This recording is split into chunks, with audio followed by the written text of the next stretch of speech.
ऐसा बच्चा जो कि जेनेटिकली स्मॉल है, जिसका डॉपलर अल्ट्रासाउंड ठीक है, ऐसे बच्चे को आप आखिर तक लेके जा सकते हैं। यानी माँ से बच्चे को क्या ऑक्सीजन और ग्लूकोज और न्यूट्रिएंट्स मिल रहे हैं या नहीं मिल रहे। जब हम पेशेंट्स को बताते हैं कि आपका बच्चा ठीक तरीके से ग्रो नहीं कर रहा, इसका वजन कम है।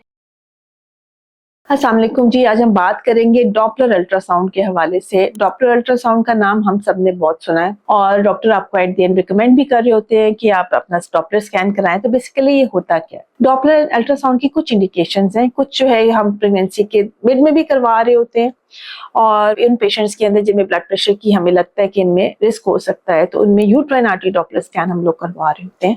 5 दफा बच्चे की किडनी का फ्लो देखने के लिए भी डॉपलर स्कैन करवाए जाते हैं। लेकिन अमूमन जब हम डॉपलर स्कैन का नाम लेते हैं तो अमूमन ये Doppler scan 3rd trimester of pregnancy में यूजुअली 27-28 हफ्ते के बाद करवाया जाता है और ये आपको बता रहा होता है कि आपके बच्चे को कितना ब्लड जा रहा है। यानी अगर बच्चे की ग्रोथ मुतासर होना शुरू हो गई है, अगर बच्चे का पानी कम होना शुरू हो गया है, यानी उसके हमें लग रहा है कि उसके ग्रोथ के पैरामीटर्स भी कम हो रहे हैं, पानी भी कम हो रहा है, तो हमें ये बताता है कि क्या बच्चे का ब्लड फ्लो तो नहीं खराब हो गया। यानी माँ से बच्चे को क्या ऑक्सीजन और ग्लूकोज और न्यूट्रिएंट्स मिल रहे हैं या नहीं मिल रहे। अगर ये नालियां तंग होना शुरू हो गई हैं तो इसका मतलब ये है कि आप जितनी मर्जी भी केयर कर लेंगे, आपके लिए बच्चा एट रिस्क ही रहेगा और यहाँ पर उसको डिलीवरी प्लान करने का टाइम शायद आ गया। 5 दफा डॉपलर स्कैन हम एक ही करवाते हैं। अगर ग्रोथ बिल्कुल ठीक जा रही है तो अमूमन ये डॉपलर स्कैन 35 से 36 हफ्ते पे करवाया जाता है और मकसद ये होता है कि अगर सब कुछ ठीक आता है तो 40 वीक्स तक या 41 वीक्स तक पेशेंट की डिजायर विशेस के हिसाब से हम उसको ले जाते हैं प्रेगनेंसी को।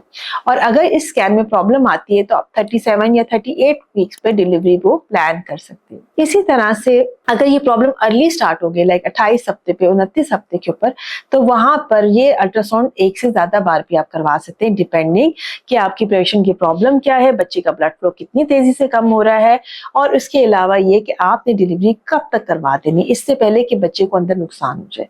जब हम पेशेंट्स को बताते हैं कि आपका बच्चा ठीक तरीके से ग्रो नहीं कर रहा, इसका वजन कम है, इसको शायद 34 हफ्ते पे ही निकालना पड़ जाए, तो उनको ये लगता है कि अगर हम जल्दी निकालेंगे तो बच्चे का नुकसान हो जाएगा, जबकि ये गलत है।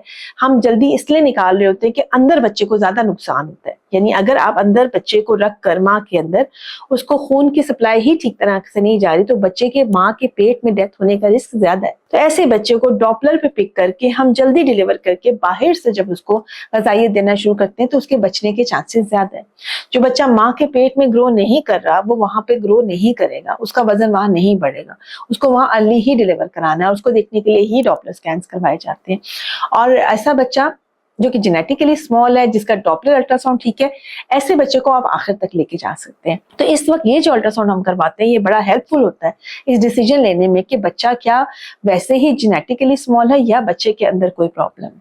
इसके अलावा ये जो अल्ट्रासाउंड हम करवा रहे होते हैं हमें इसके अलावा बताता है कि बच्चा आपका सीधा है, यानी उसमें ब्रीच तो नहीं है, टेढ़ा तो नहीं है, बच्चे का पानी उसके इर्द गिर्द पूरा है, जो आवल है वो बहुत नीचे तो नहीं लगा हुआ है, डिलीवरी के लिए पॉसिबल है, बच्चे के गले के गिर्द कॉर्ड वगैरह, ये ऐसी सिचुएशन के बारे में भी आपको इस वक्त नॉलेज वो प्रोवाइड करता है, बच्चे के वेट के बारे में भी आपको बताता है।